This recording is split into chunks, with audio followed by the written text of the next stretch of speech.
Okay, guys, alternate ending. Take 43. With so many movies on the net and TV, it's kinda hard being up and film savvy. Do you catch a show while you're on the go? And how do you know what to keep or what to throw? How do you know what to keep or what to throw? Tune in, tune in, tune in to alternate ending. Tune in, tune in, tune in to alternate ending. Now! Please give a warm welcome to the hosts of Alternate Ending.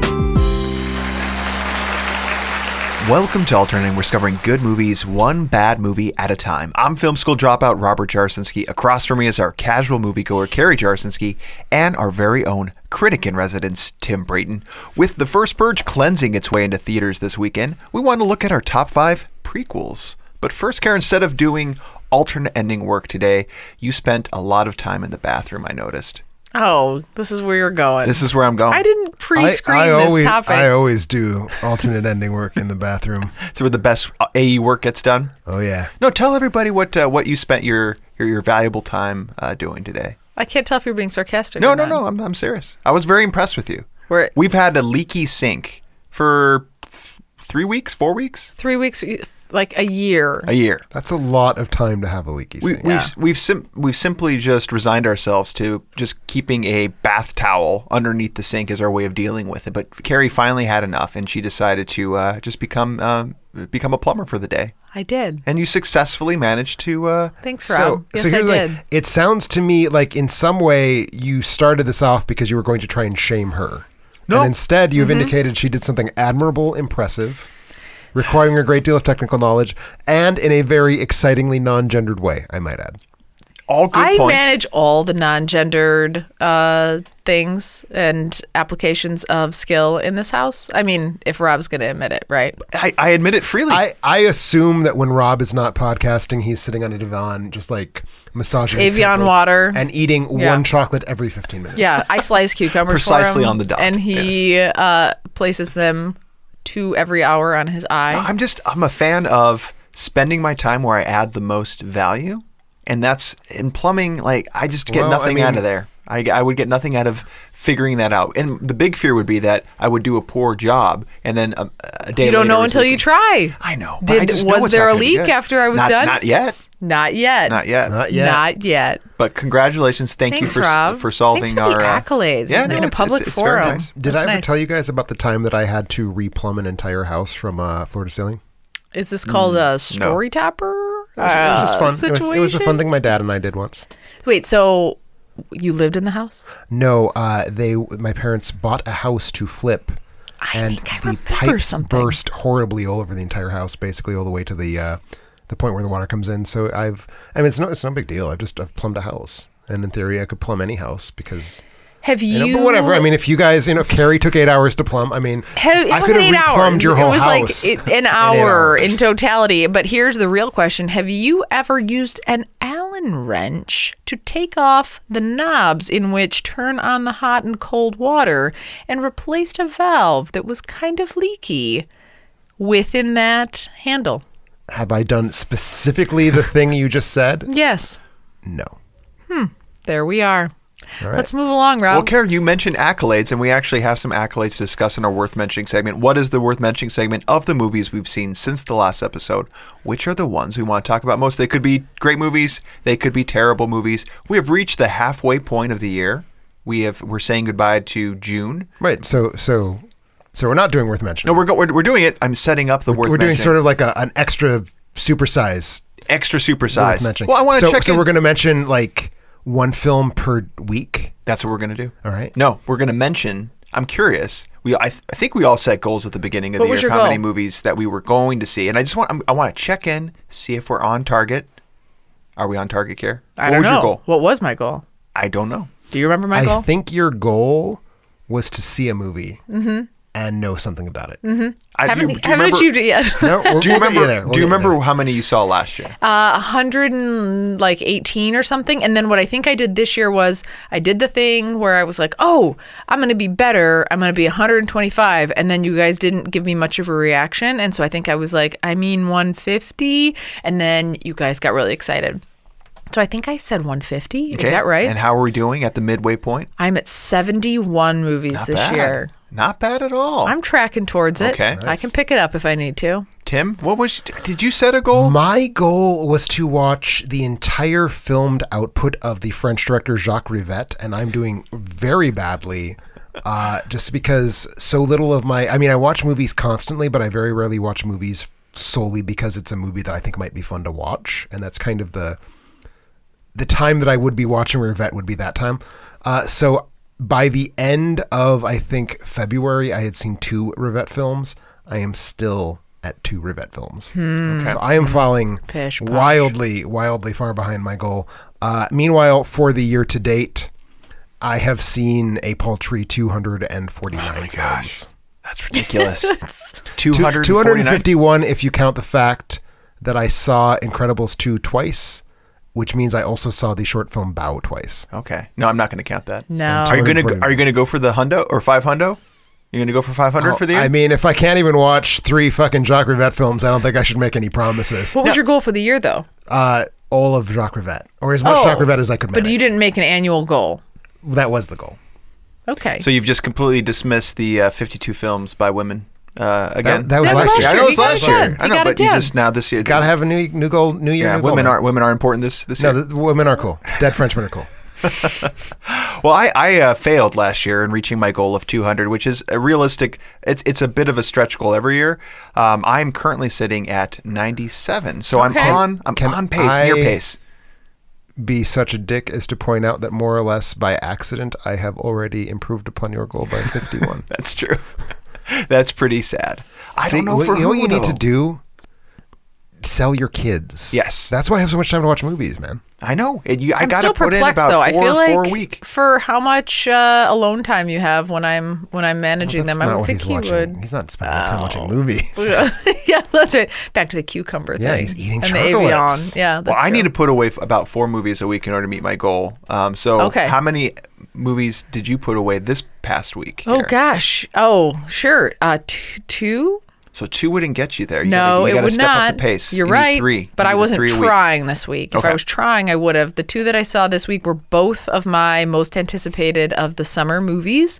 One of them was Won't You Be My Neighbor? This is number 1. That was my Your number in the one. summer, yeah. Rightfully so. And then I also saw Hearts Beat Loud, which I think was my number 5, maybe number 4 or 5. That sounds right. Yeah. That sounds right. It was my long game one. I was like, I'm unsure of it, but looks like it could be good. So I caught both of those. Okay. Tim. I also caught both of those, Okay. as well as 9 other films. Including another one that was on Carrie's list. Which one? I saw, so let me just, for the record, Carrie, your list from 1 to 5 was Won't You Be My Neighbor, Ocean's 8, Life of the Party, Hearts Beat Loud, Yeah. and at number 5, A Kid Like Jake, yeah. which I saw. Oh, yeah. I have seen this week. So we saw that. We talked about that last week a little bit. And if we can, I'd love to hear Yeah. your perspective on it a little bit, too. So I thought it was not at all good. Oh. I thought you were going to do it like a twist thing where you The- were on my page. The twist is that parts of it I thought made me want to set myself on fire, but in the end, I merely thought it was mediocre. So you're saying it was kind of good. What? Here's the thing. What was so bad about it? So it is preposterously badly made, for one thing. It is the lighting, the focus, the camera work, all are very, don't you think maybe that's an effect shabby. they're doing? it's a bad effect. Like a lighting thing. Like they're trying to do that like overdeveloped look where everything's really bright, maybe. But to what end would be my question. I don't know. I've seen it in other movies, and they're movies that people like. You know? Sure. I'm not saying it's only bad because of those. Okay, what those, else? Those were the things that like kept me at arm's length no matter what else. So part of it is just that I am not interested in seeing any more films about the lives of Manhattanites who have lots of money but seem to labor under the impression they don't have lots of money. Yeah. So this is a movie about a therapist and an ex-lawyer who just have the hardest time. And it's like, you know what? Go drown in the Hudson. Seriously, I don't care about you. The problem is, the conflict of this movie is that they moved to a neighborhood because it had very good schools and they wanted their son Jake to be able to go to those schools, but they got zoned out. So now they have to apply for magnet schools. And I'm just like, I don't sympathize with these people. Oh, is that what it is? See, I have no capacity to sympathize with these people. I disconnected their financial status and just purely put it on like the parenting aspect of like, how do you deal with the situation? Sure. And so the other situation, of course, is that Jake is engaged in what characters insistently refer to by a number of colorful euphemisms. Basically, he's into girl things. Mm-hmm. And so the question is he into girl things? Whatever, is he into girl things and this is something that should be encouraged, or is he into girl things also possibly nascent transgender situation? I like that the film raises these questions. I think that's a cool what if. Like, what if your kid was a kid like Jake, and how would you deal with that? I think the film doesn't give it gives itself too many outs to avoid really grappling with that question. It just sort of presents it, then moves away. I do like that the question is raised. I think it's a worthwhile topic for movies to pursue. I just don't think it's pursued in a terribly interesting way. I think the parents are, in addition to being just characters that I don't like as humans, right, are very badly performed. You don't like Jim Parsons? I think the acting is very bad. I like the acting of everyone around them. Octavia Spencer's great. Anne Dowd can be my overbearing mom. Didn't like her. No. Didn't like her. Flat out hated Jim Parsons. Oh. Now, did you not like him because it was too hard to believe Jim Parsons is that character? Or just because you don't like him in general? I have no real context for Jim Parsons. You don't watch Big Bang? I don't watch TV. Oh. This is how I've seen 251 movies, is I never watch television. The question I have for you, Kara, is IMDb has spoken. The critics have spoken. Sure. So you doing a little padding? You know what? You doing a little? I was not padding. She's got her opinion. Yeah, you padding? I'm wrong opinion, and we should allow her to have it. Okay. I've said movies that I've picked have been really bad. I'm looking at the numbers here. I did not enjoy Overboard, this. 3.5 stars. I like A Kid Like Jake. What was the rating? 4? No, 3.5. Okay. I said 3.5. You are on the record as 4 on our site. So here's what I'm going to start doing after this episode is I'm going to let things breathe a bit. Sometimes I see them, and in the moment, I really like things. No, you should. In all and that's totally seriousness. Legit. You should go with your feelings. I will reach out Can I really and confirm. say 4 stars? Okay. 4 stars was on your letterbox, and that is what I have applied. That seems hefty. I will pull it down to 3.5. Yeah, let's do that. Let's see what that does to your averages for the summer prediction game. No, 3.5. I still thought it was good because it was for me. It was a study on about as good as Overboard. People. It's better than Overboard. No, I know. I see what you're saying. Based on Carrie's 3.5 stars. Now that you're saying all these words out loud, all these titles, they're all blending together a bit. But no, go with your feeling. I mean, the feeling you left with the movie. Don't let logic and actual taste knowledge of filmmaking technique from your feelings. So based on everything we've said here, don't see it. Don't see it. Don't. I know. There will be better films about trans issues. I think if you're a mom about that, maybe just if you're me. That's the thing. I can see where a parent. Yeah, there's a parenting element of like. I can see where as a parent. If I was in this position, how would I deal with this? What would you do? What would Rob do? Well, Rob would over-respond and be terrible. But what would literally, Rob would completely over-respond. He does this all the time. Anytime we're faced with any sort of like situation like this, he goes way over the top. He's like, you can do whatever you want. Anyone wears skirts. You can wear any color you want. So if Abby was like, I like flannel, you would bring home a box of like hormone suppressing drugs the next day. Yeah. So Abby asked me 2 days ago, because she likes listening to Taylor Swift. So don't hold that against her, Tim. It's too late. Yeah. She asked me if Taylor Swift has a husband, and I said, well, she doesn't have a husband or a wife, and she found that to be an interesting comment. Then I overcorrected. Rob overcorrected. Rob's like, because people do what they want to do, and anyone can marry anybody. Did you show your 6-year-old daughter lesbian pornography? That's where I went to the bathroom. Okay. Yeah, he definitely did that. This is what happens when you focus on plumbing. I know. I do remember though when your daughters called me out for having an earring, And I felt very targeted, and I think the 3-year-old really needs to consider sensitivity training before Our she watches. 3-year-old Alice just pointed and laughed and said, "Boys don't wear earrings." Rob's like, they do. Everybody does. Anyone can wear earrings anyway. I had an earring. Rob's like, yeah, Alice. I had an earring until my dad cut it off with He a. did. I know. He did. First day. hacksaw. It's got a. I had it. Was it a long cartilage story. piercing? Yes. Oh, yeah. It was the inner ear. Okay, yeah. You had the this thing. Yes. So for those of you who are not in the room watching Carrie pointing, she's pointing that to little lobey that thing. Little thing, Yeah. like not the like little. Not the lobey thing, It's the like tab yeah. that you can flip. Oh, the lobey thing Yeah. that you can flip. Oh, I thought it was like the cartilagey bit No. that sort of juts forward. And The you other. No, like the close other. to the We hole. were- None of On us the are edge of the medical hole? technicians. Yes. Was it like a ball? What was it? No, A was- ring? Yeah, it was a ring. And came That's home way very too proud, cool for you. Very proud coming home my with them. My dad gosh. took me to the bandsaw, and we got it off. I bet you've exaggerated this memory. I'm willing to bet your father didn't put your head within millimeters Oh, of he No, he did. did. a band saw. Yeah, was he a definitely bandsaw. did. How aren't you I dead? don't know. Yeah. He's very precise. Apparently. His ears are really misshapen too, though. Oh, I mean, they would be after that. He only has one lobe, so Well, I saw Anyway, Kid Like Jake is crap. Yeah, Yeah. don't watch Kid Like Jake. I saw 3 movies. I saw Won't You Be My Neighbor as well as Hearts Beat Loud, and I also caught a little movie called Only the Brave, which came and went through theaters, now on Amazon Oh, yeah. Prime Was, for was rent. that the film about the firefighters? It is about the firefighters. Very timely, obviously, with all the fires that are happening too. It's fine. It's just fine. Just if it's coming out for free, go ahead and catch it. I won't go too much into it. I really want to talk about Hearts Beat Loud and Won't You Be My Neighbor, Care. So which one do you want to talk about first? Well, Won't You Be My Neighbor was the number 1 choice for me for the summer, so maybe I should talk about that. Totally. Okay. Full disclosure, what I think we should do before going into this is I did peek at your Letterboxd ratings of this movie for both of you. I picked at yours as well. What I think we should do is not actually say anything negative about this movie in the interest of maintaining our respective friendships. How about this? Okay. I won't say anything negative about Fred Rogers. Okay. Okay. Deal. Or the movie. Just the Fred part. Okay.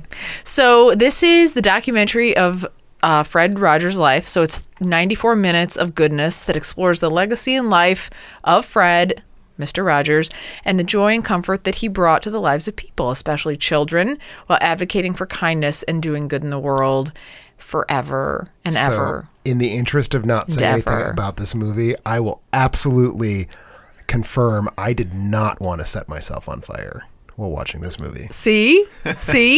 I knew I was going somewhere with this one, so this is why it was my number 1. This to me was the perfect experience. I had like a really weird experience going into this movie where the preview started and I started to awkwardly cry during the previews in anticipation of seeing this Did you movie. guys have the R-rated Predator preview as well? 'Cause that stirred some things in me. You really had that? No. Oh, Dear no. God. No, No. I think we had that movie where Melissa McCarthy writes letters. Oh, and you did? everything.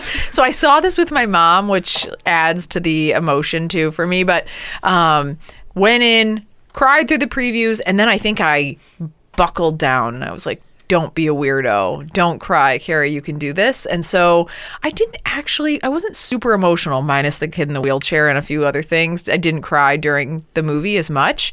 And then after it was over, there was a girl that was just sobbing in the chair next to us. And I was like, it's going to be okay. I know that was really tough. It's going to be okay.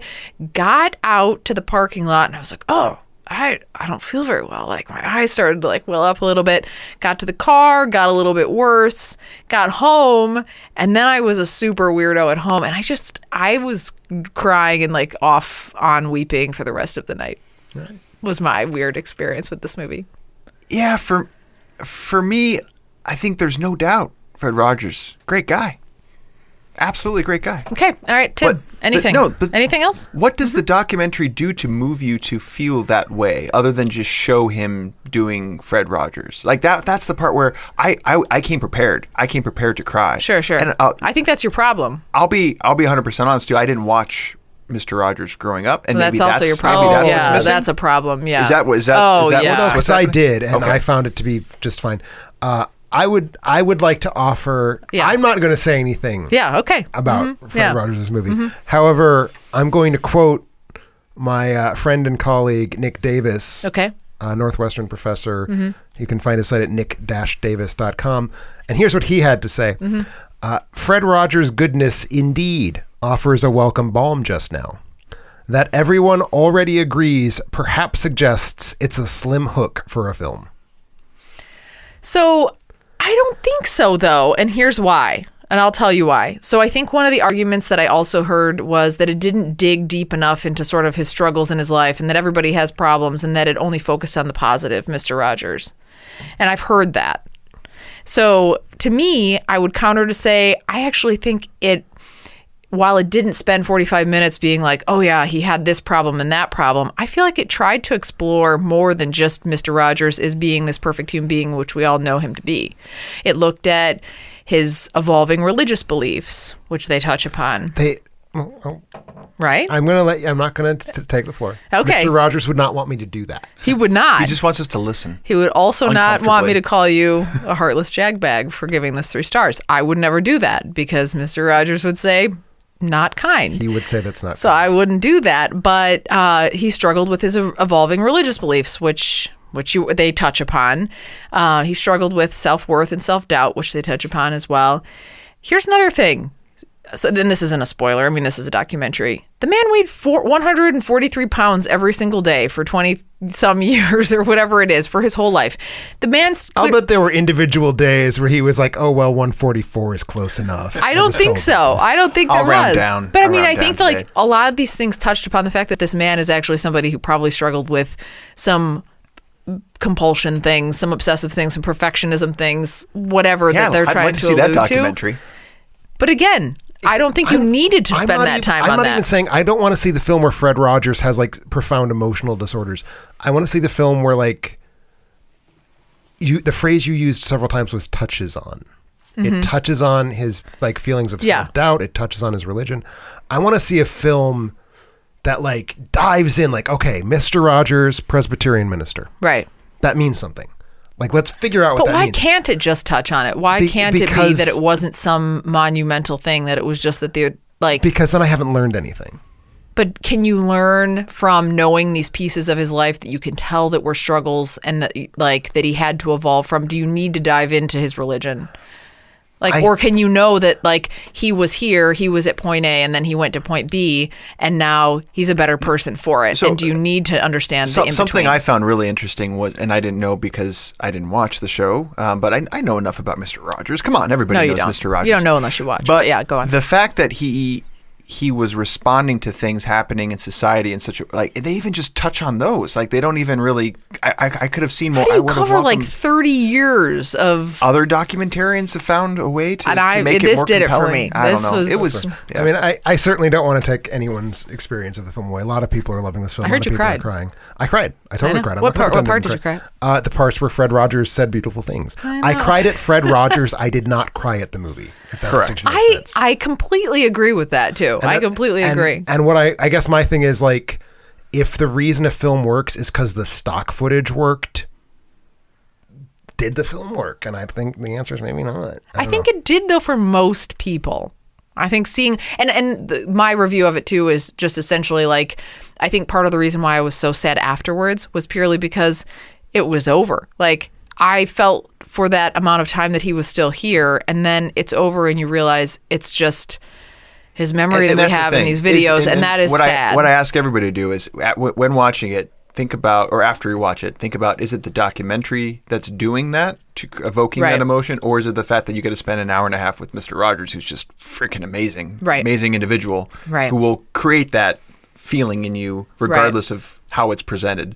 And it's doing really well right now. Yeah. I think it's here's my hot prediction right now. It is today. So the day the podcast goes live is Monday, July the 2nd, 2018. My prediction is that Won't You Be My Neighbor is going to win the Academy Award for Best Documentary. Oh my gosh. Making Morgan Neville, I believe, only like the third person to win 2 Best Documentary Oscars. Yeah. Not that I've seen any other documentary this year, but that would be a little bit of a travesty in my opinion from a documentary. Best documentary is not a category that evades travesties. Yeah. What was the one, Kara, that we saw? I'm blanking on the name. Gleason.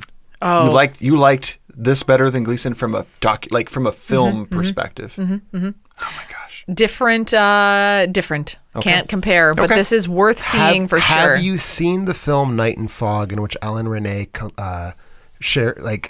trades back and forth between footage of Auschwitz in 1955 with still photographs of the dead bodies in Auschwitz in 1945? Yeah, not that sad though, And so I would like to hear you tell me whether that is a better or worse film than I what you will never see that. It's only 35 minutes long. It's a 35-minute long. It took me an hour and a half to get through because I had to keep pausing and like going for walks. Oh, really? It's great. It's a good movie. All that being said, I mean, it does feel we need more people like Fred, him. and hopefully his We need more legacy Fred continues. Rogerses. Yeah, so Agreed. If see it for that if for any reason. Yeah, no, but, it's an uplifting film. Again, Fred Rogers. That's the thing. It's 94 minutes listening to Fred Rogers, and that is not an experience that I think you can possibly say was not worth the time. Agreed. Yep, agreed. Unless you're that one a-hole who gave this film an actual rotten review, and we don't know who you are, but we will find you. Tim and I know, but we won't share his name.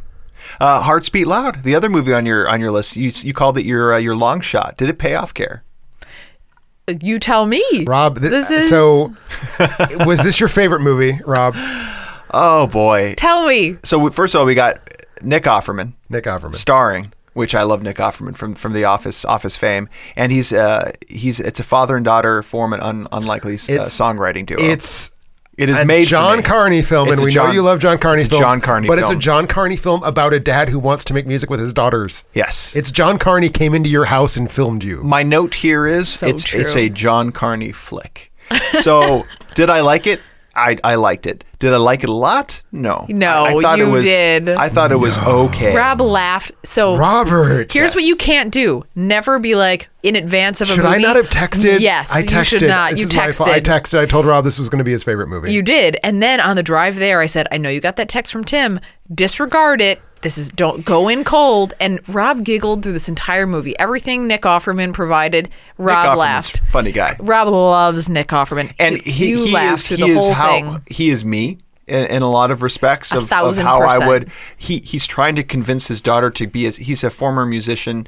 The mom is no longer in the picture in this relationship. She's passed away. She's dead. Is it okay to say that? It's all right. first 5 minutes. It is not hidden. Okay. No. So he has this kind of seems like a bit of a distant relationship with his daughter, but they have their nightly jam sessions. I don't get that. I disagree. You don't think so? Like she seems disconnected. It's a relationship between a 17 or 18-year-old girl who knows she's about to go off to college, and dad is a lame-o, and dad's who's like, dad isn't lame, dad is cool. That is cool. Like me. So her lame idiot dad who just wants to keep playing music. No, I totally buy that. It's like, it is a relationship in which the two participants have different emotional stakes because of where they are in their own lives. Yeah. Completely. That does not mean that it's a distant relationship. Okay, fair enough. I actually think the opposite. Yeah, that But they have- He super close. has a bit of a distant relationship with his wife, if you ask me. I'm not sure what's up with her. Good one. But they have this jam session that they do where they go together and they write this amazing song. I think it's an amazing song. The music in this movie was great. The fact that it focuses on songwriting. For those who don't know, I used to pretend to write songs and still really enjoy. Remember when I pretended to direct a music video? Tim, you can still find it. Convergence. Hey, we don't need to talk. No, sir. .com in case you want to see Tim's work. Convergence Band. Download it. This is going to be like the next social media push, as you're just going to show this video. The 10-year-old album. In my defense, the budget for that music video was the lunch that Rob bought me in the middle of That is true. The budget was also for Rob's hair, which was quite nice in that video. Movies that focus on the songwriting process and that get it right. Yeah. And this is how I feel. It is such an organic thing. And when you can capture it to film, it gets me excited. It gives I know get it goosebumps. does. So I had the goosebumps, but this is for me, compared to the John Carney films of Once or Sing Street or even really Begin Again, I probably would put it in that lower third. I guess there's only the three. I'd put it in like Begin Again quality, but like a little bit, maybe even below. Oh, it was a little bit Juno meets John this, Carney, whatever. which I kind of expected, which is fine. No, it's a fine movie. What didn't you like about this movie? I didn't care as much about the characters. It didn't feel as organic and as genuine. Like they're situational things. I really wanted them to focus on the music more. And there were some ancillary characters thrown in there that kind of took away from the ancillary characters are one and all a problem. Like Yeah. anytime it's not the father and daughter, I think the film suffers perilously. Which for me, like movies like a Once, where it just focuses. I mean, the ancillary characters are brought in, but it really just focuses on the pair. and same thing with Sing Street. I really love Carney. This is fine. Like I enjoyed this movie, and we listened to the music afterwards. I'll probably grab the album and listen to it. It's a fine movie. I really enjoyed it. I really enjoyed it too, and I think it's completely worth seeing. It's fun. It's sweet. There's no drama, or low to no drama, and it's just something you can just enjoy, the relationships between all the people. And I think I read your review of it on the site, Tim, and you had said it's sort of these two converging stories that we have of you have Nick Offerman's character, Frank, who's struggling business owner, struggling musician, struggling for purpose. He owns a record shop that we learned in the second scene, the record shop is about to go away. He just can't keep up. He can't support it. He's not selling enough and whatever. And then you have this sort of separate story of Sam, his daughter, who's heading off to college, who has her own story and identity, and it's the two separate stories, but it's how they converge. And I think both stories are compelling and interesting, and then the way that they overlap are also compelling and interesting and fun. For me, everything was about the electricity of the songwriting process, and his giddiness is what got me laughing, because that is exactly how giddy I would Rob be. makes lists. He'd be like, if Abby came to me and said, "Dad, let's write a okay, fine, Dad, let's write a song," my eyes would light up like Nick Offerman's eyes lit up. So is it that you didn't like the movie because you over-identified with Nick Offerman, and there is definitely a level at which the movie kind of understands that he's a bit over the top? He's a bit too much. Maybe I didn't like seeing my own reflection is what you're saying. Did it cause you to have to make some uncomfortable decisions about the kind of person Perhaps. No, it was fine. It just didn't take it to that next level for me. Like a movie like this for me like it, though, Tim? caps out at like a 4-star movie. I liked it. I mean, I liked it as much as I like that kind of movie. I think it's very aesthetically sparse, which is never a plus for me. I think there's too many characters who don't add anything. In particular... Don't say Ted Danson. I think the bar owner character is a questionable insert into the film. I mean, as well as one of his hobbies is hanging out at a bar. You know what I just realized? It's Cheers. Yes. It just clicked for me now. Oh. And he's a bar. I am glad. It's not a thing Thank to you. click. Yeah.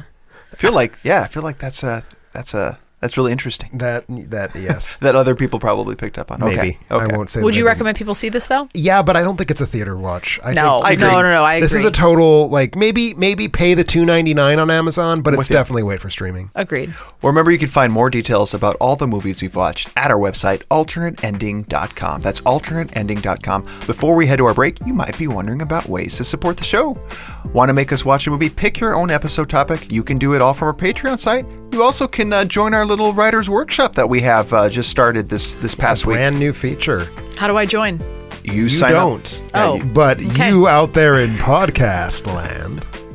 Much like new Patreon, Nicholas Leach, who just joined our writers workshop. Well, thank you, Nicholas. So through August 15th, we're opening up the doors to include up to 10 individuals to join this exclusive writers workshop, where you'll be able to get some feedback from the likes of Tim, Carrie, myself, as well as the group of Patreons who have joined. We're gonna do it full on like a writers workshop. You get to pick a topic. We'll help you refine that topic, sort of answer questions about like what do you want to write about versus what does the market want you to write about.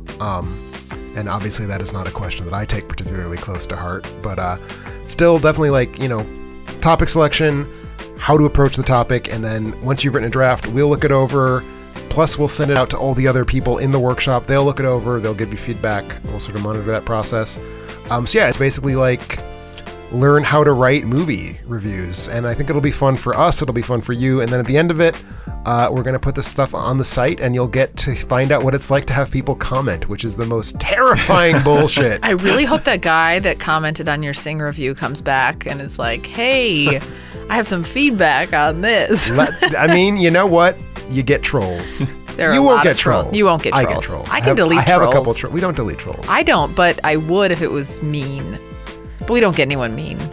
No one's ever mean. A couple people have been mean. Sometimes I'm mean. I got death threats. I got death threats once. That's the sign that so anyway, you should join our writing workshop. Sign up. We do have a limited amount of spots, and as I said, limited time through August 15th, so be sure to claim your spot now. Also celebrating their anniversaries on Patreon this week, Julian DeBerry and Mike Garbo. Thank you, Mike, and thank you, Julian. Thank you both. Also want to mention Members Corner is up and running now. We figured out the bugs. I think we figured it out. Yeah, so if you encounter bugs, tell us. It is your one-stop shop to all of our Patreon content. You don't have to go off-site anymore to access it. So if you're already visiting the site, you're a Patreon, you can access everything right away. Much like, Tim, your early release that you posted there. I have resumed. I don't do the Summer of Blood right now, but I'm doing sort of months of Summers of Blood. So for the month of July, I will be reviewing 5 video nasties. You might be wondering, what's a video nasty? Yeah. Well, you'll have to go on to the site and become a Patreon and find out. Oh, okay. Or you can just go to the Video Nasties blog post that is for free. But basically, I'm reviewing 5 horror movies. We decided just to give a little thank you to our patrons. You're going to get those a week early if you're a patron. And if you're not, you get it a week late. You get it a week late, and everyone else will have been done talking about it. It won't be nasty anymore. Totally behind the 8 ball, and you shouldn't do that. So you should spend $1. And we also posted our podcast schedule preview for July, so folks on Patreon know exactly what we'll be talking about over the next couple of weeks. And we have one slot filled, so our Patreons can help us figure out what topic that can be on. Also want to thank all of our listeners who support the show and make their Amazon purchases through our site. Doing it is easy. Just go to our website, alternateending.com, click on our Amazon banner, and seamlessly go about your purchases. All proceeds go to making our show better. Since our last episode, here were the things that were purchased. Ready. Some books. Room to dream. You always want to leave a little room. Just a little. Sure. Just a little bit. Like for your coffee. I always ask for room for cream. I think you said Hey, room that for rhymes. a dream. It does. It is room to dream. Oh, room to dream. Okay. Not room for cream. You should Okay. ask your barista for some room for dream. That would be a weird book. It sounds like it would be the beginning of a musical number. Yes. Oh, yeah. Like, everybody, like it's like La La Land, Another Day of Sun, but they're in a coffee shop and they all start singing about Room to Dream. I like sounds it. right. That would be pretty cool. I like it. By the time this podcast is done, I'll have written the entire film. We got some cell phone and accessories purchased. The Amazon Basics Lightning to USA cable. Need those cables. We misplace ours. I ask Carrie all the time, where the hell is our iPhone cable? Because you take it Somehow everywhere. we have 20 of them, but we share one. That's correct. I also, now again, I'm thinking of like you as a sitcom dad, and that's your like beloved catchphrase is, where's the hell's my iPhone cable? Yeah. Do it with that kind of New York accent. We also had some Hawaiian shaved ice, 6 flavor pint pack purchased. Cherry, grape, blue raspberry, tiger's blood. I hope it's tiger's What is blood. tiger's blood? It's Lemon, lime, and pina it's colada. the fluid that runs through a tiger's veins and oxygenates its muscles. And you drink it? Apparently. Also had some great laces, rust with black Kevlar boot shoelaces. Nice. Those are not going So to. you can, if you get shot in the shoes, you're set. they're going to be okay. Also had the Dream Phone bedding purchase, memory phone topper in twin size, Kindle ebook, The Silence of the Lambs. Good-ish book. Solid book. It's a Good to read. Okay. It's good to read. Better movie? Better movie, good Okay. book. He eats people. He does. Spoiler alert. Sorry. With fava bean. Don't do that ever again. Oh, that's ever pretty good. again. No. No? Okay. No. I hate that it was pretty good. 'Cause it was. We're but I'm never mad. being intimate ever again. Ever. That's actually my move. Oh, okay. Cool. Also some music purchase, Dirty Computer, explicit for your ears, music passwords. These are album names. Okay. Oh, okay. And Roxy, Tonight's the Night Live. Okay. I have Right. no idea Heard what it. any of those are. Tonight's the night. You know that one? I think Dirty Computer might be Janelle Monáe. Okay, I'll I take your believe word she for sings about masturbating herself. it. Okay. As it were. And apparently it is well written. I don't know. I'm not familiar with the album. Also had a Star subscription purchased on here, so thank you for that. Pet Supplies, K9 Advantix Flea Tick. It is flea and tick season. Yeah, it is. Tim was just telling me a tick story that I'm afraid to share. I don't want to Apparently know. there's this Don't outbreak tell of me. ticks on the eastern seaboard Oh. that used to be just like the southeast, but now they're like all the way up to Maine or something. Is this like a reference to your body? if they bite well Like they're all the way up to Maine? yes. No, if But they're they not bite southeast. you, you might not be able to eat meat anymore. It's called the Oh. Lone Star tick. Avoid it. I'm not going outdoors anymore. Oh, I'm like itching as you're saying. Can you imagine being bitten by a tick and then not being able to eat beef? I don't eat beef. I do. I know. It would cost a very important part of my identity to Yeah. not be able to Yeah. eat beef. I can imagine. Also had a razor sharp 6.5-inch job saw, handsaw purchased, possibly for some construction work or for cutting off an earring. Ooh. Either one. Could be. Could Yeah. be. Also DVD purchased, The Professionals on Blu-ray. Love it. Right. Wait. Not the Jacques. Wait. Jean Reno.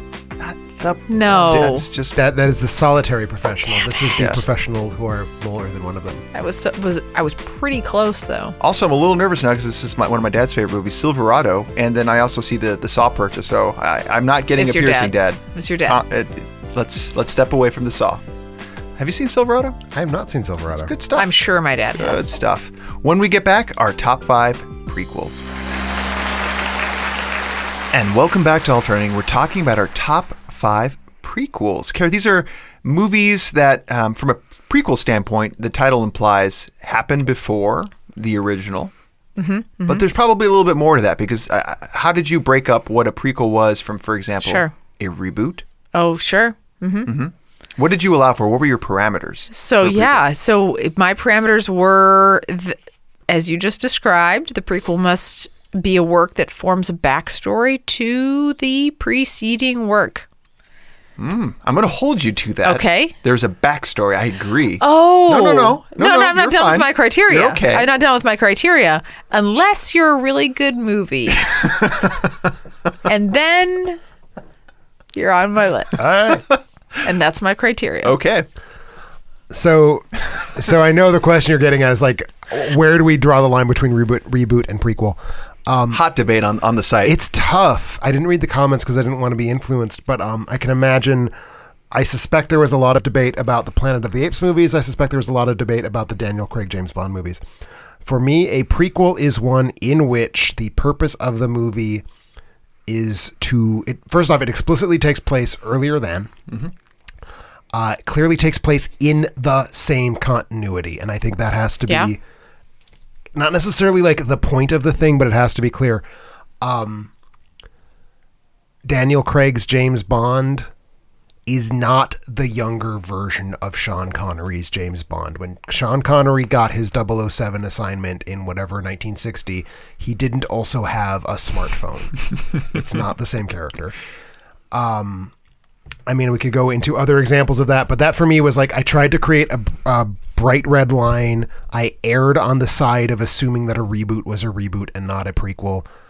I think the Apes movies cause a bit of an interesting conundrum. I think Rise of the Planet of the Apes is a prequel, but I think Dawn and War make it not a prequel because they're pretty clearly not. So I took the path of it has to be unambiguously. Yeah. And what are you left with? When you do that, Tim, what are you left with? Not a lot. Yeah, you're left with some shit. And that's like, prequels aren't good. We did prequels, we did remakes, we did movies you want to have sequels. I feel like we are spinning into my own private hell. Like, I hope we have coming of age movies next, because everything else that I don't like has been done. Oh, we did biopics, so we can't do biopics again. My fifth one is just crap. I mean, I had to fill it. I have 5 movies that I think are good. Agreed. Okay, I did not quite meet that criteria. I had this little bit mentioned. I had no sharing sequel time, because there are movies that kind of flop back and forth. Where Godfather Part 2. Godfather Part 2 is a great example of that, where it's a sequel, but it kind of does some flashback work. I get that. So I did not include that. And I will say it was not a concern, because none of them are good, but there is a tradition, especially in the Disney direct-to-video line, of midquels. Which, for example, in the movie Tarzan from 1999, we see Tarzan as a boy. Then Phil Collins comes out and starts singing Son of Man. And while he's singing Son of Man, Tarzan grows up to be an adult. Now, Tarzan 2, which sounds like a sequel, right? Tarzan 2. It's not. Is it TOO or TWO? It's II. I have no idea what you're saying. It's the Roman. It's Tarzan. Oh, II. Okay. This movie takes place entirely during the Son of Man montage. And Disney did this a lot, where they set a film in the midst of a film. I would say that is a prequel for a film like Tarzan, but Tarzan 2 is also bad. I think I'm still safe there. I'm good there. I said, like Carrie, when I'm going to hold you to this, Carrie, must have a backstory. I didn't say that. No, I said... I have the same film that Carrie has that causes that to not be. I really wanted in some way... What number is it for you, though? Mine is number 2. Okay. Yours is number 1. Sure. I really wanted it to, and I knew this like months ago that was going to be the case. I really wanted to have it be a thing where the prequel has to tell me something new about the original, but then I would have had 2 films on my list. Audience member, I'm sure maybe others had this. This one caught my attention. Billy Don had it say that only the first entry counts. And if that what does that mean? So, for example, there are a lot of movies in the Fast and the Furious franchise where after Tokyo Drift, there are about 3 movies that fill in the gap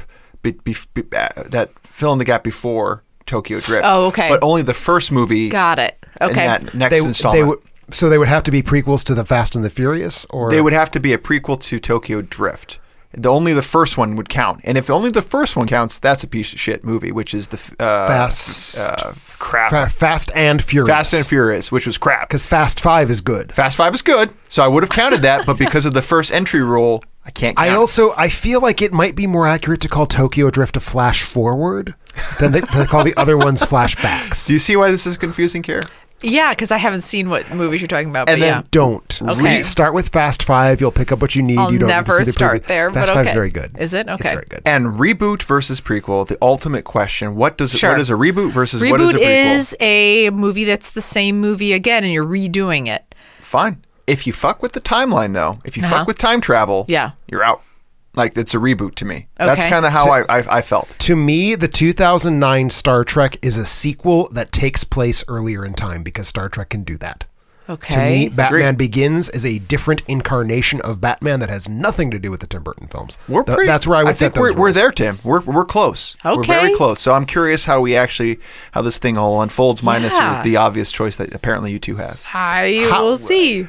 If you're trying to come up with 5 good prequels, I'm not clear how you can possibly. I didn't say mine were good. I just said I have 5. Mine had to be good. That was one of my other criteria. Mine too. They have to be films that aren't bad. Mine too. And that's why I'll start with my number 5, which is the 2013 prequel to Monsters, Inc., Monsters University. Yep. On your lists? Not on my list. Thought about it. Did you do Minions? That speaks to... No. Oh. Did you do Minions? Nope. Oh, I thought somebody would have an animated thing on here. So Kind of wonder if Maybe Monsters University is better than my 5, though. I don't know what you're talking about. I don't know. But it is better. And here's why. So this is a look at the relationship between Mike and Sully before they go into their Monsters Incorporated life of corporate America. And they go, and this is where their friendship begins at Monsters U, where they meet. Super cute, super funny, super simple prequel. Counts. Right? It counts. It totally counts. It's cute. Every And bit again, of it. I voted it better than Minions is also on the list, and this was better than Minions for me, and so this is why it made my number 5. I was going to say, everybody just do it based on quality of movie. No other Enjoyment weird and quality. ranking. Pretty much. I thought about sort of a meta thing where like how it impacted my feelings about the original. That sort of got my number 1. Like that was my tiebreaker for number 1, let's say. All right. I actually have 2 on here that I I'm think so surprised this that are wasn't better on than the either of your original. lists. It was very nearly my number 5, but my other tiebreaker, and I guess we'll go to my number 5 No now. monsters. What? No monsters. No cartoons, because cartoons are an inferior. What's the difference between cartoons and animated? I'm lying. Oh. So my number 5. That's like what Tim does. I is know. I animation. was like, that's It weird. is literally. Yeah. I am getting my doctorate in cartoons. I thought so. Yeah. I forgot what you do. Okay. I go to grad school. So my number 5 is not a better film than Monsters University. Probably a worse film actually than Monsters University. But I decided it had so much less to work with. Monsters University is the prequel to an amazing, amazing film. Yeah. Whereas 2016's Ouija Origin of Evil is the prequel to a very fucking bad film. That would be 2014's Ouija. Ouija Origin of Evil, directed by Mike Flanagan, who is like the Ouija guy. Right. I He's love like him. the guy who does horror films do that like are Mike better than they Flanagan. should be. And you know, this is a prequel to one of the worst fucking horror movies. That's also a game advertisement paid for by You Hasbro. chose Ouija. Origin of Evil. This is the worst pick I think I've ever heard you ever make. We haven't seen it. We can't. We have no. This is before you're. footing. So you think Ouija is better than Paranormal Activity 5 or whatever is the prequel? Oh, it's the Paranormal Activity sequels are fucking garbage. But better than Ouija, But probably. I'm talking about Ouija Origin of Evil. Okay. The Tell us second more Ouija. about it. It's the prequel to Ouija. But what happens? Ouija is a word that the more you say it, the more it sounds like a fake I word. played the Ouija, but I've never seen the Ouija. So basically what happens is it is 1967 and a psychic with 2 girls gets herself into some trouble with a haunted Ouija board, much as it happens in the original film. This is the film that explains something that the original film already perfectly well explained, but it expands it. It turns this really unbearably shitty franchise that, again, is a toy advertisement. It turns it into like an actual pretty successful haunted house movie. Yeah. Mike Flanagan makes good haunted house movies. Yeah. This is my thing. Have you played the Ouija board? No. Have you, Rob? I don't want the devil to get in me. It moved. I also did the thing where you like. What about the lift, Ouija board, lift though? people. Stiff as a board, heavy my as a God. It feather. was. It was. No, it's light as a feather, stiff as a board. We played that at every sleepover growing up. The problem was I was very heavy, and everybody else. So it was more like light as a box of rocks. Someone had an aneurysm, like trying to like yeah. telepathically. They're like, "Oh, it's time for Gary." I'm like, "I'm actually fine. I'm fine." And they're like, "No, we'll do it." But people would get people up, like doing the. Did you ever we get already up? heard that Rob got up. Gross. With my number 5, Kara, I want to see if you can guess this. Okay. There's Give a me shot. a clue. So the original. Okay. The original was a crew in Antarctica finds a neighboring camp. You are an destroyed, asshole. and its crew is The dead. Thing. What is wrong with you? Whoa, nice work, Kara. You don't like the thing? The wolf. The prequel? No, It's it's the wolf. very bad. It's very bad. Again, this is a place filler. I feel bad maybe place filler. perhaps not choosing Monsters University. You should. But this takes you and explains how that crew that Sure. was found dead, how they came to be dead. Shockingly, it's because of an alien thing. Yes. In a wolf. Well, In a husky. in a husky. Or Yeah. yeah, sure. So we have this stars Mary Elizabeth Winstead, Joel Edgerton, amongst a few others. Made $27 million, Joel Edgerton was in budgeted for $38 million. Rotten Tomatoes gives us a 35%, and critics give it a 5 out of 10 stars on average. So, yeah, Not ideal. not No. regarded. I still like maybe in my mind, like You're I still really like this movie because I think it's okay. No, right? I don't think it wasn't is. okay. 7.3 on Monsters U, but yeah. Yeah, I think I'm I not should. going to give you okay. I'm sorry. It's not even okay. It's not even You're one of okay. the rottens on I'm this one one. of the rottens. Okay. Well, Part of the pick, good 65. pick. I should have. I couldn't come up with anything. Nothing sounded that I felt. You know what really happened last week? meaning- Everybody went out to our list and they were like, I got to give it to Carrie. I think she has the best list this week. What for the Jurassic Park list? Oh, no. Actually, it was 2 weeks ago. Okay, Sorry. talking Jurassic about- Park all right. was a rogue week for me. But Yeah. two weeks ago, everyone's like, oh, Carrie's list is actually the best. Everybody said that. The 5 for me was a throwaway pick. Which I was could 2 have weeks ago. sequels. Sequels? I think Maybe? so. Carrie doesn't know. I don't know. She doesn't even know Remakes. what was good. Remakes. Remakes. I feel it coming again with this Monsters I don't U think and you've the won us thing. any of these. I know. Wait till you get to my number 4. Everyone's going to go wild. Yeah, for me, my list starts at 4 and Okay, then goes. 'Cause okay, I have okay. nothing. We'll take I that. have We'll Should we take just call Monsters University your Let's number just, 5? win. let's just We'll all call that agree the win. Monsters University is it is the winning one for me. Are you ready to 'Cause I haven't call seen my number Ouija. 4 as the? All right, let's do the same. Let's do the same pattern where we're like, hey, is Carrie's number 4 better than my number 4? I think from here on out, we have a really good shot you're of lining screwed. up. No, you're Oh, screwed. well, we already know that Carrie and I line up. Yes. We We knew do. that when we decided on this topic back in April. We knew that Carrie and I were lining up. on It's one true. film. It's true. So number 4 for me is a movie you all forgot about, but you shouldn't have because it's so good and you forgot about it. And it's a prequel. It's a prequel Okay. to the movie Clerks. This is 1995's Mallrats. Anybody? Is I mean, that is that a prequel? It's a prequel. It happens a day before Clerks. It's a prequel. I trust that Kevin Smith made that explicit. It is. So it's written and directed by Kevin Smith. Have you guys forgotten about this movie where these guys go to the mall? No, I mean, I'm familiar with the movie. To a degree, I've You forgotten love about it. this movie. I don't love the like movie. this movie, and you I like sort of Chasing like Amy. this I movie. sort of like the movie. Yeah, you got you me do. there. I Yeah. do sort of like it. There's something Yeah. with with a poop handshake or There's something. a poop handshake It's not in a there. poop- It's not poop. It's just like butt sweat. Butt sweat. Yeah. In a Maybe a little handshake. poop in there, depending Oh on how my you wipe. gosh. Oh my. See, you've remembered No, I every remember detail it. of this I don't, movie. I know they've classified it as a. I don't It's a think of it as a classic. prequel. There's no backstory to the Clerks in here, really. There is. There is. It happens again, like I mentioned before, a day before Clerks actually occurs. Written, directed by Kevin Smith, the famous. Because you know what I've always wondered when I What? watch Clerks is like, I wonder what the fuck happened the day before. I wonder what was going on. No, man. When they announced Before Sunset, I wasn't like, oh, well, I get to find out what happened to them, which I've been wondering about, but I was still glad they made it. That's true. See? Unlike See? Mallrats, And which I'll I go think with is that. the worst of Kevin Smith's first 5 movies. So there's this movie where it's like these skater guys, these cool guys, they go out. What? Stop I laughing. feel like I just learned so much about 12-year-old Carrie in the mid-1990s, like more than I'm comfortable knowing, honestly. Right. That I thought they were cool. You were like a groupie for skater boys in 1995. So I was on, might have been on the sidelines a bit, but I saw these people and I was like, hey, yeah, I could use some airwalks if I wanted them. So anyway, these guys go out and then they're dumped by their girlfriends and they go out, and rightfully so, they're kind of losers and whatever. And the girlfriends that they're with are way out of their league. But anyway, the two go out to the local mall to hang out and wallow in their self-pity. But their girlfriends are there and then these two other guys are there. Who else is there? Jeremy London, T.S. Quint. Do you guys remember him? Yeah, I remember London and his twin brother. And then, wait, Jack. help me out here. Kevin Smith is Silent Bob. Jack London You have is Jay. the author of White Fang. No, Jeremy London has a twin.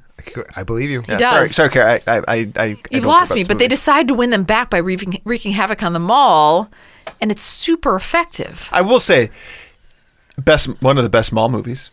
Yeah? Dawn of the Dead and also the remake of Dawn of the Dead are both true. much better. But you guys loved Mallrats. So is the Blues Brothers. That doesn't take place in a mall. There is a scene where they drive a car through a mall. Okay.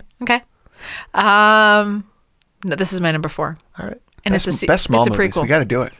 There are not nearly enough good mall movies. Okay. I'm sorry, Carrie. Not on your list. one is. I thought you guys is were going to be not- like, Carrie, you guys are so cool. You're saying Mallrats is I- better than Monsters University, is what you're saying. Yeah, I mean, I like love Mallrats that when I you saw think it. this is a good decision. When I saw it, I felt very hip. So my number 4 is also an animated film. Okay. I was lying when I said that Not animated films Minions. aren't art. Not Minions, because Okay. Minions is really shitty. Okay. This is 2011's what?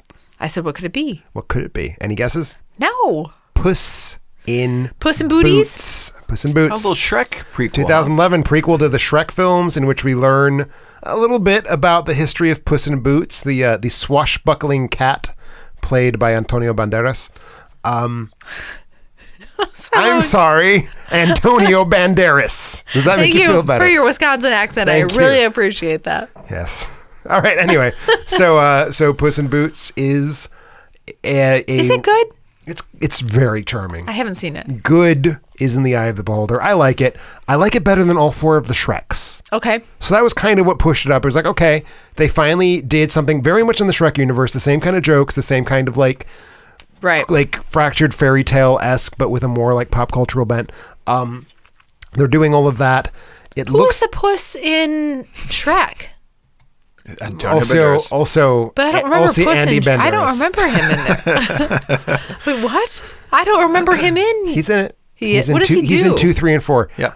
He carves things with his sword. Gosh, There's I that don't scene where remember he him. holds his hat and looks very cute because he's a cat. Okay. But yeah, so it's a swashbuckler. It's like an Errol Flynn style swashbuckler for children in the form of an animated prequel to Shrek. Puss in Boots, played by Antonio Banderas, is on the run from Jack and Jill.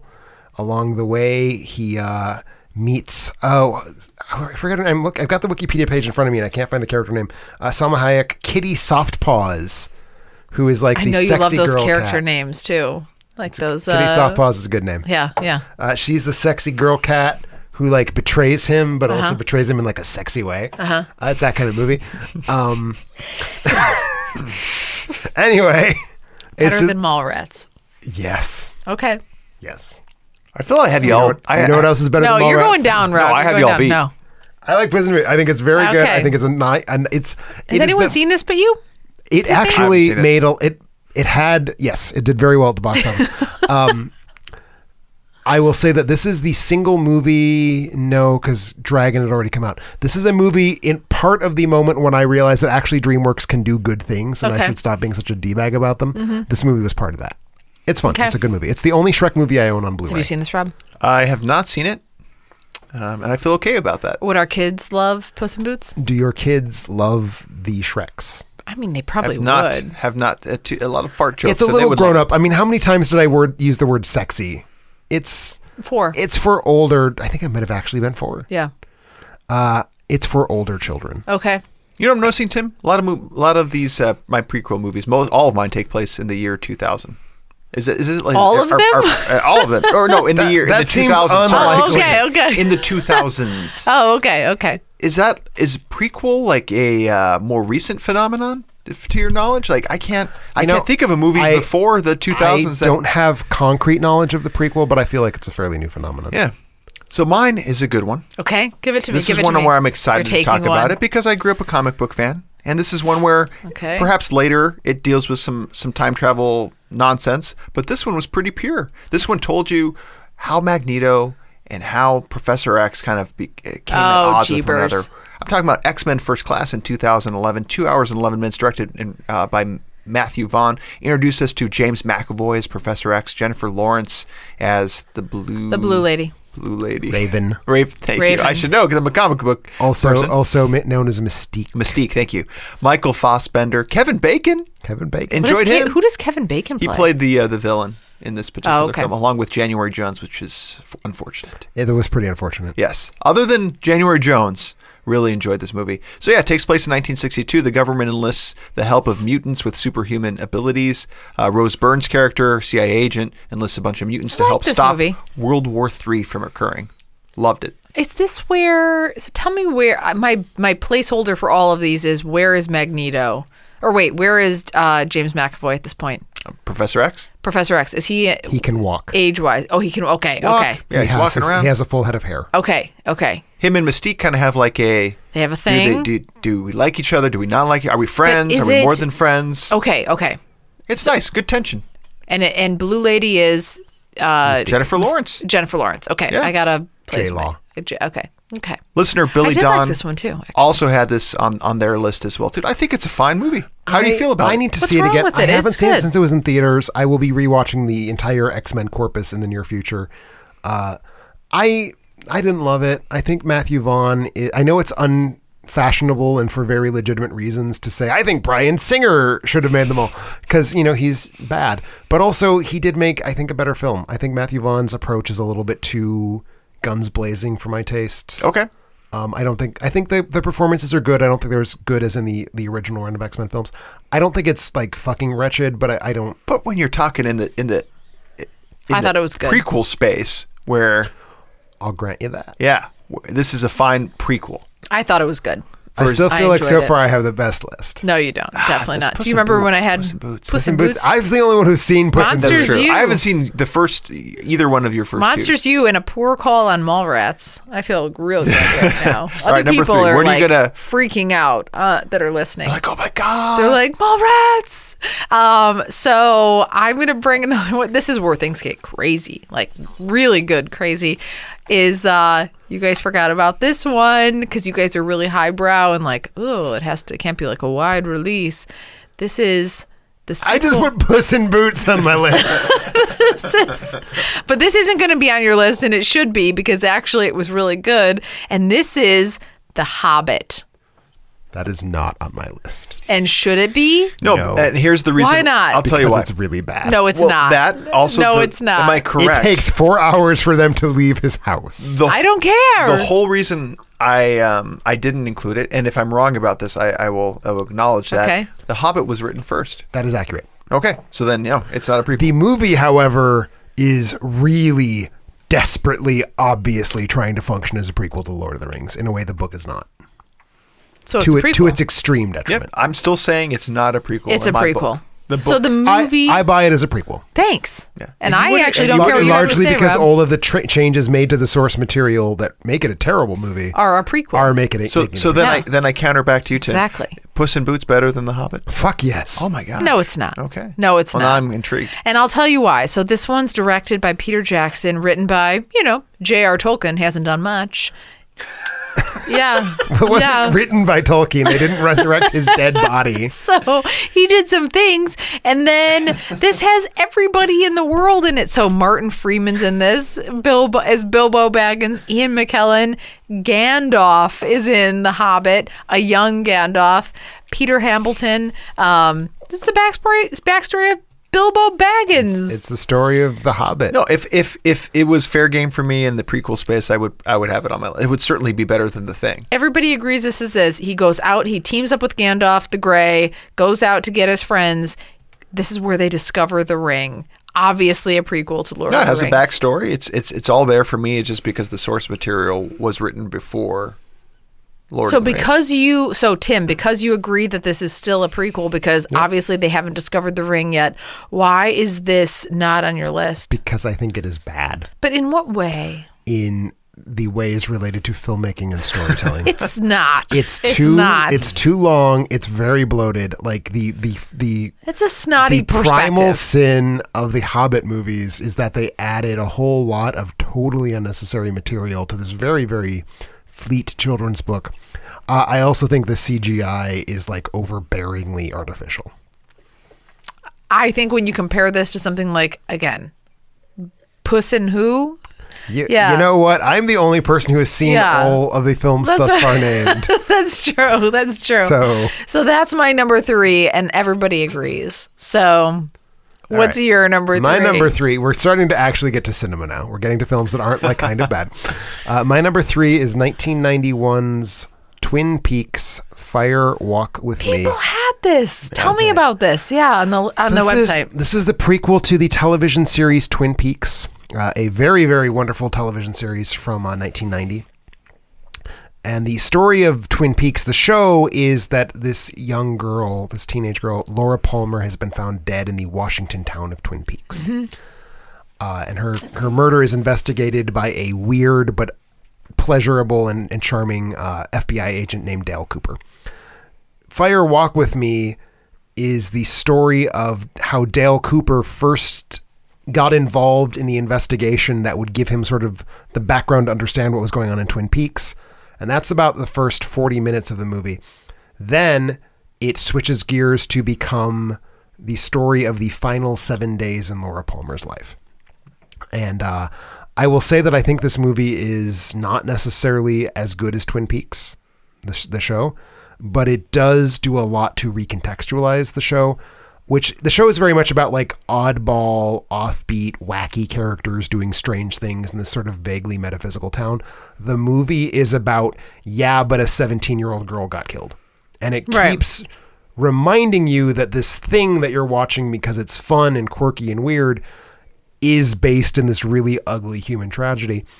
And I think it's excellent at doing that. It's really good at evoking this almost unbearably dark sense of just like things are shitty and violent and people are awful. The end. So does it resolve itself, or is it left like a 3 billboards kind of thing? There is David Lynch, the director and writer of this movie, has never met a story he couldn't leave wildly unresolved. Okay. And she dies, but we knew that she was going to die. Somehow, despite being a prequel and ending at the exact point that the series begins, it has this wildly inexplicable cliffhanger that makes no sense. Yeah. But you love it.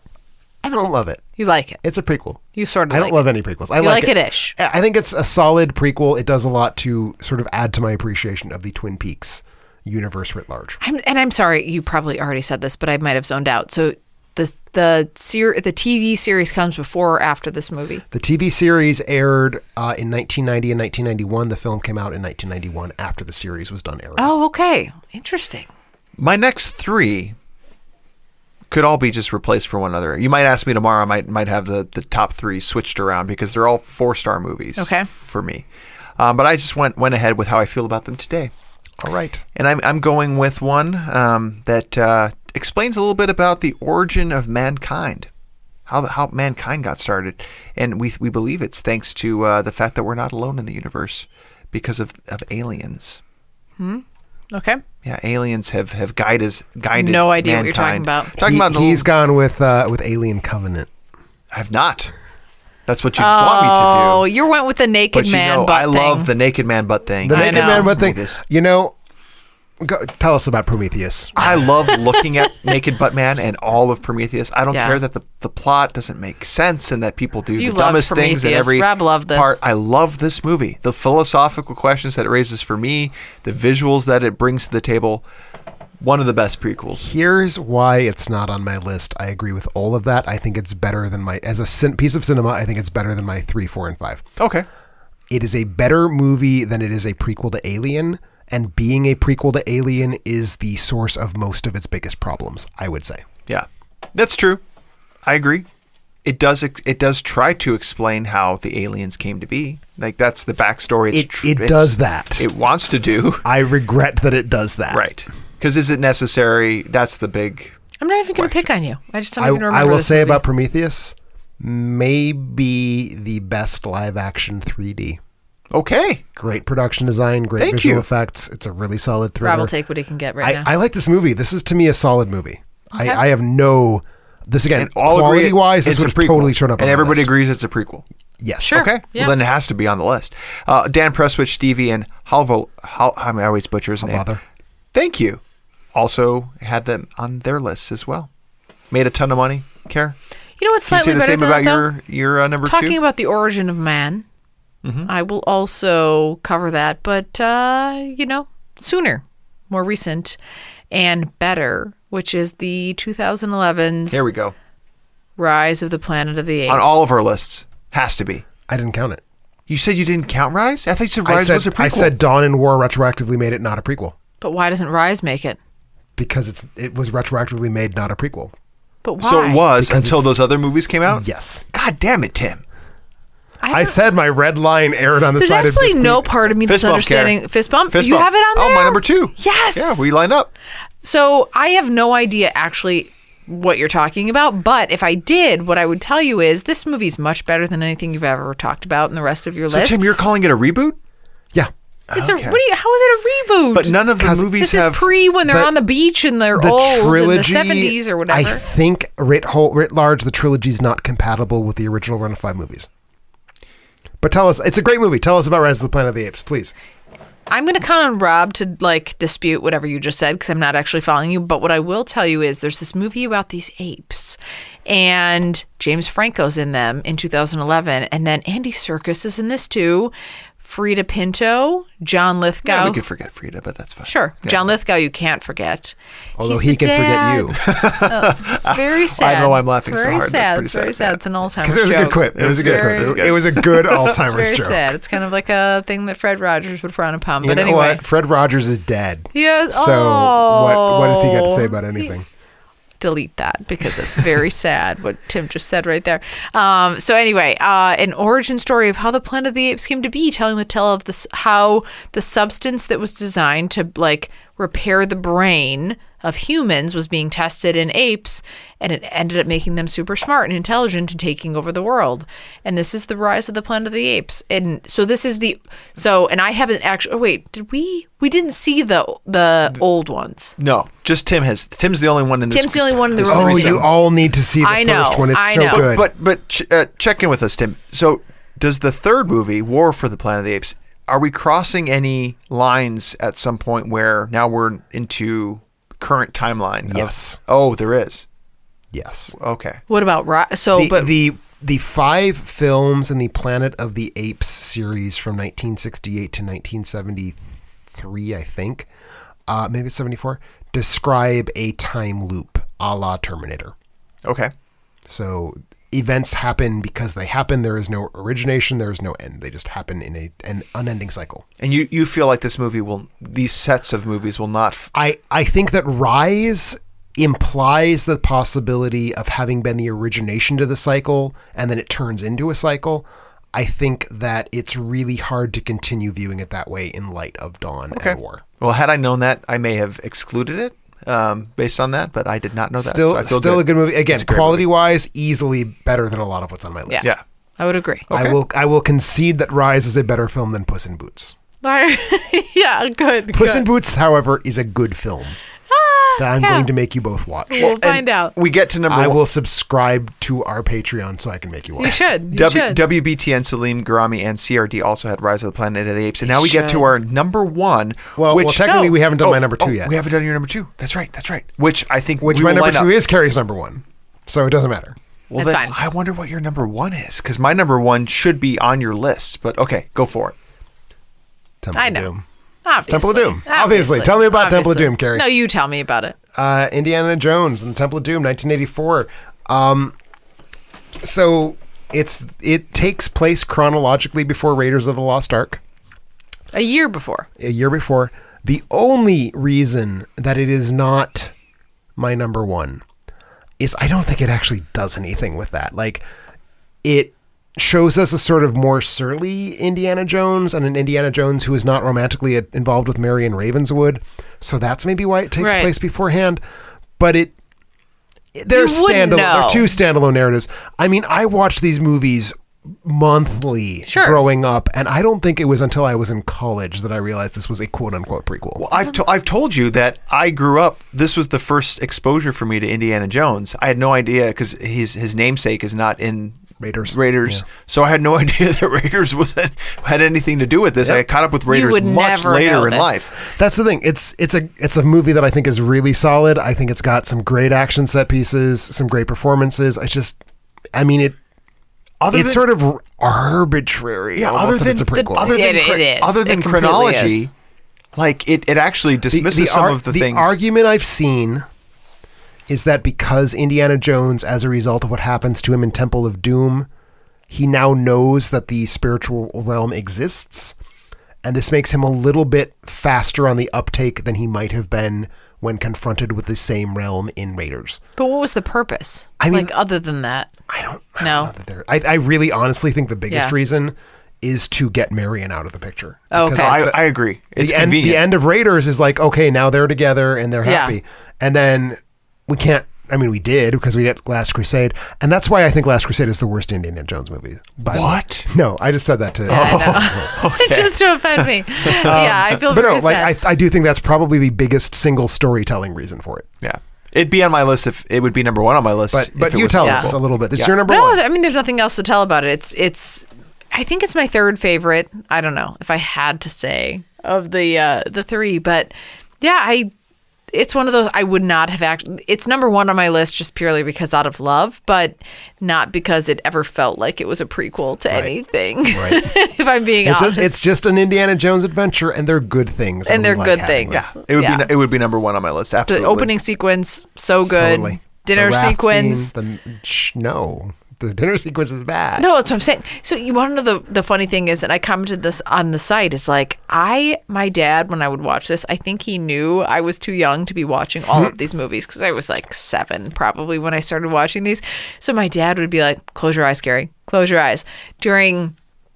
So I don't know that I've ever seen the dinner sequence in Temple of Doom. I don't know that I've ever seen the sequence at the very end when he chooses the poor cup at the You've put it on like 14 lists. I don't know. I think I've seen. I think he turns to a skeleton. And quick- this is like a yes. spoiler. Quick correction to last week's episode too, when we were talking about Spielberg not doing sequels. Like this is obviously No, it's obviously not because it's obviously a prequel. It's a prequel. Oh, I guess we're still okay. No correction well, necessary. no, because he then also did Last Crusade and Kingdom of the Crystal Skull. There's just so many dark scenes in this, But those are George Lucas movies. He's That's their true. handmaiden. That's He's not true. their Yeah. director. So exactly. Tim, we're left with number one, and I can't So- figure a way where this is not your is number it? one either. All right. So here's the thing. Okay. This is an off-brand pick. This is a way off-brand pick. Okay. Give a clue. This is a movie. Well, the only clue I can think of is too big of a clue. Okay. The reason it's my number one, it's a flawed movie. It's got some big ass flaws. It is a film that makes me immediately want to go and watch the original film so I can bask in how well they match together. Speaking of George Lucas, 2016's Rogue One, a Star Wars story. Indeed. Best prequel. Best prequel. Best prequel. Am I pit stains? Yeah. Do I You are. really? Yeah. Damn it.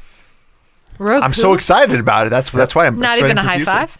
Oh, we can Like do it. a- He's got little, pit yeah. stains. I don't know if I want to touch him. Yeah. No, his hands are kind of sweaty sometimes. So I mean, that's the thing. Obviously, the problems with Rogue One are do not need to be rehashed. The first hour is a little sluggish. The characters are ill-defined. It gets me so fucking horny to watch Episode 4. That's what it comes down to. How'd they get the plans, Tim? How they get the plan? They got the plans through this amazing heist war movie thing. So much sacrifice. Which is So about much Rogue sacrifice. One, Rogue One. Rogue One. 2016. and it's the prequel to Star Wars. Star Wars. Star Wars. Which one though? Star Wars. The first one. 1977. Okay. Star How they Wars, got the plans. A New Okay. Hope. It answers Okay. that question. Not the question how I got the dice that nobody cares about. Sure. Not the question how to get a last name, which no one even assumed he wasn't born It's with. so weird because I don't remember being horny during that movie though. At Not during, but all. after. You did not grow up on Star Wars. That's true. That's I true. did. That's true. I mean, if we're talking Indiana Jones, maybe. I get that. I get being horny for Indiana Jones. Yeah, no, I get that. But I mean, to me, that's Why is this so good, though? it's good. For me, the thing I want out of Star Wars, the single most important solitary thing I want really awesome space opera world building, and I think this is the best Star Wars film at world building in the 21st century. Not that that's saying a whole lot. And I did very specifically say 21st century to eliminate Phantom Menace, which would not have been on my prequel list, but it's it's got a great world, really, really amazing, like just locations that present themselves without explaining it. I love that. I love that it tells me something I already know, but it tells it to me in such an exciting way. And I do think the first hour of this movie is kind of broken. The second hour of this movie is bliss. Such good set pieces, such good space battles, and the last 3 minutes just like stomp on the accelerator to get us to the beginning of Star Wars Episode 4, A New Hope, to get us to that point as quickly as possible. And that's what I love about it, is that like I'm hungry to watch Star Wars after I see Rogue One. And that's, what else can I possibly ask of a prequel? Yeah. Okay. And that was your number one, Well too? said, Tim. Absolutely was my number one. Might be one of my favorite Star Wars movies. This is my number 3 Star Wars film. Yeah. I forgot I about put it. Star Wars and Empire at 1 and 2, and this is my number 3. So much to learn if they plan on continuing these Star Wars sagas, the standalone movies of any type of prequel, how to do it. It's written here with Rogue One. Do this, don't do Solo. Yeah, don't do Solo. We don't need a nostalgia, This is a nostalgia, though. It is, But it's less. It's less. It's not, glorifying every little thing that a main character did. In fact, there is no... Is there anybody in here who's like... Jimmy Smits returns from Episode 3. Okay. And in the one, like, obviously dumb bit of fan pandering, they do show R2-D2 and C-3PO. Yeah, I'm okay with that. No, this is and great. Young Mon Mothma. Okay. She too. Well, very good. Also, WBTN, Stevie, and CRD also had this on their top list. Every week, we ask you to share your top picks and thoughts for a chance to win a free Amazon movie rental. Based on the results, here were your top 5 picks. Tied for number 5, had a lot. The Good, the Bad, and the Ugly. Few What was that? people thinking that's a prequel. Is it? To Fistful what? of Dollars. Okay. Is it a prequel? Maybe. I haven't seen them. Could be. I've seen all 3. Okay. I probably... I don't know. Maybe. That would have been on your list. It's like a more exaggerated version of the Temple of Doom issue where like Right. that does not inform anything. Right. Also had Star Trek, which, just depending on how you define a prequel. I a feel reboot. like I call it a sequel and a reboot before I call it a prequel. And here was the reason why I purposefully left off reboots, because I want to eventually get to top 5 reboots, because that's going to be a thing.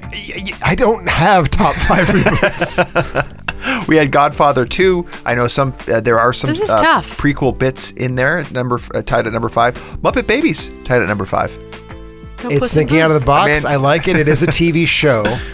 Also, no real indication that it takes place in continuity, but I like it. A lot of people write in on that. Also, Tim, to help you out, Twin Peaks Fire Walk with Me, tied at number So 5. literally, that's the first one that's overlapped with any of our lists. Is Yes. the number 5. Tied for number 5. All Yeah. of those were tied for Yeah. number 5, yes. Next up is Prometheus. Oh. At number okay, 4. Okay. At number 3, Rogue One, A Star Wars Story. Sure. Planet of the Apes. I just kind of generally Me? put... Is that me? Put Planet of the Apes. If you had Rise, then Yep, that counts. Yep, that's yes. me. Yep. And number 1 by far... Let me guess. Mallrats. Mallrats, of course. You guys love Mallrats. Indiana Jones and the Temple of Yeah, Doom. As yeah. much as it is not a prequel, I accept that being number 1. Our lucky winner this week is Victor, who said, I'm drawing blanks on this one, so I was sitting back this time to see what everyone else had, so I could borrow and make a list. So at number 5, he had Star Wars Episode 1, The Phantom Menace. Okay. Indiana Jones and the Temple of Doom at number Yes. 4. Muppet Babies, hard to believe.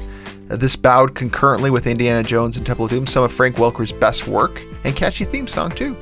Number 2, Back to the Future 3, which I don't quite understand. A few people had that on their I list. think the Back to the Future series confounds definitions of sequel and prequel. Okay. And then at number 1, rightfully so, An Empty Spot. Because an empty projector projecting onto a blank screen in the Hall of Prequels, because Victor is asking fans, the best prequel has yet to be made. But perhaps those out there in the alternate ending verse can come up and aspire to make the best prequel. So Victor, you got your head on straight. I approve. Good on you. Victor, shoot us an email at contact@alternatending.com for details on how to claim your free Amazon movie rental. If you want to win a free Amazon movie rental like Victor, be on the lookout for a spoiler alert or top 5 movie posts on Facebook and Twitter to share your favorite picks. In closing, I want to thank everybody for listening. Go out to our social media, like our Facebook page. Go out there and like it. Twitter, we're tweeting all the time. alternatending.com, where you can find all of our blogs, reviews, podcasts, and more. Subscribe and soon to be much more. Soon to be much, much more. Yeah, we have some contributors starting up this next week, so be sure to go out and check out their stuff. We're excited to share a little bit more about them on our next episode. And don't forget about our Patreon, where you'll find access to all of that exclusive content that we've talked about. Coming up next week with Hotel Transylvania heading on vacation when it hits theaters, we're going to be discussing our top 5 vacations. And we will catch you then.